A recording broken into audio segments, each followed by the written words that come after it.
Like the first time we played Dublin, we'd never been to Ireland, and they were singing Wake Up for like an hour before we went on stage at a festival. Just right out the gate, just like we haven't played one show and we're like, ah!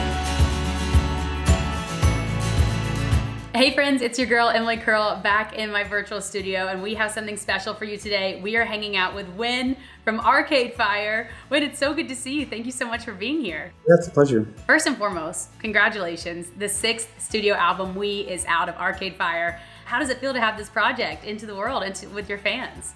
Oh man, it's been forever. I'm so happy for people to be able to finally hear it. I feel like it's always got to be exciting hearing the audience listen to it for the first time. Has anything surprised you about what they've gravitated towards, what they've loved, what they've responded to? Well, it's interesting. I mean, because we tour, we all over the world. So it depends if you're in Europe or if you're in Latin America or if you're in the US, it's like totally different. Believe it or not, it's sort of subjective. No way. Is that how it works? People totally all like the same song. It's like people have different tastes and stuff. It's wild. You know what I thought was interesting about this album is you said that it's music that reveals itself over time. What did you mean by that? I mean, when I was in high school, I remember one summer, someone lent me a Smiths record and I just hated it, but I just wanted to listen to it every day. I just kept wanting to listen to it. And by the end of the summer, I loved the Smiths, but it's like, I used to really live with records. Like the first time I heard the Bends, it took me all summer to get to the end of it and really like get it. And I feel like culture now is just so rapid fire and it's like something new every 5 seconds. And I think, speaking for myself, sometimes I forget that you kind of just have to live with something. I'm curious, for this album, what was like the initial spark or inspiration behind it? We were starting to record right as COVID was hitting. So we were in the studio and checked our phones and the world was ending and they were closing the border to Canada. And I think it was like there's really two sides to the record. I mean, half of it is like this sort of like dystopic, wanting to escape from yourself, wanting to escape from the world. And then the other half is really about unconditional love and connection and, sort of about both at the same time. I mean, we also got to see a few of those songs live when you performed on SNL, which those were so fun to watch back. I'm curious, what was that experience like for you? I feel like that's got to be a crazy moment for an artist, for a band.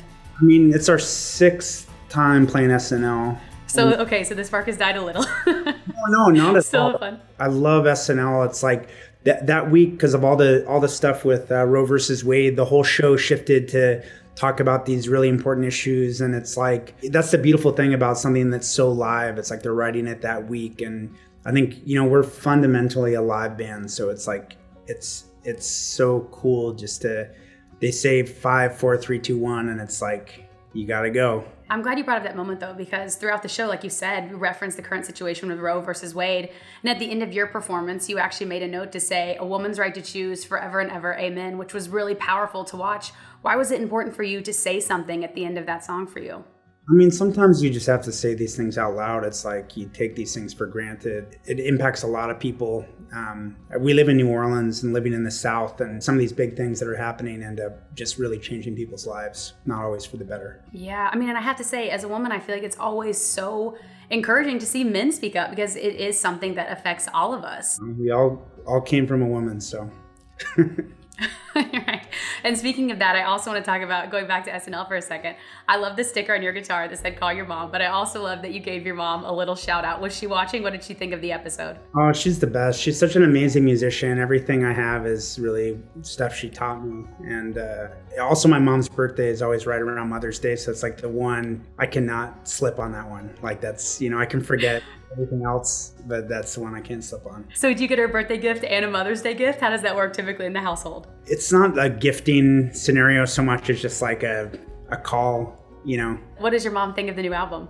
She plays on it. She's an incredible harpist. Wow. Is it surreal to look back and think about, like growing up again, like with your mom who taught you so much about music, like, and then to flash forward to now, 6th studio album, your mom's on this album, you're playing SNL. Like, does that ever register and sink in, like everything that you've built and you've done? I mean, what's really crazy is this summer I was visiting them, and my mom's a harpist. And when I was a little baby, like 2 years old, I used to put my head like on her harp while she was playing. So it's like your head's on the soundboard. I did that like last summer. I put my head and plucked a string, and I was like instantly a little kid. And it was like, that's where music got into me. It was like the vibration of the instrument and It's really like this very deep. I mean, music is just about as deep as you want to get. It's like the first sounds you heard, the first vibrations, the first rhythms, that stuff really gets in your soul. So I mean, now you're gonna get to share all of that with your audience on tour. You guys are going on tour, which is so exciting.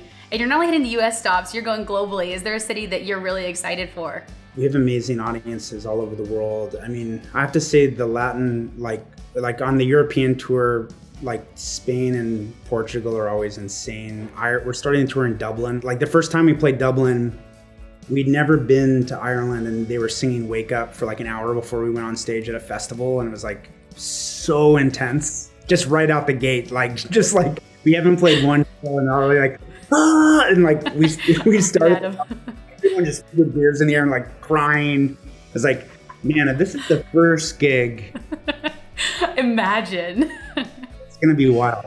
So last question for you is, again, like we've all had this time off, this, you know, these years hiatus. Do you prepare for tour any differently now than maybe before the pandemic? I mean, unfortunately, it takes us forever to make a record. We don't really know. We never got the memo on doing it. It takes us years. So I feel like every time it's like we have to remember how to play music again and like remember how to be a band again. So yeah, I mean, a lot more rehearsals.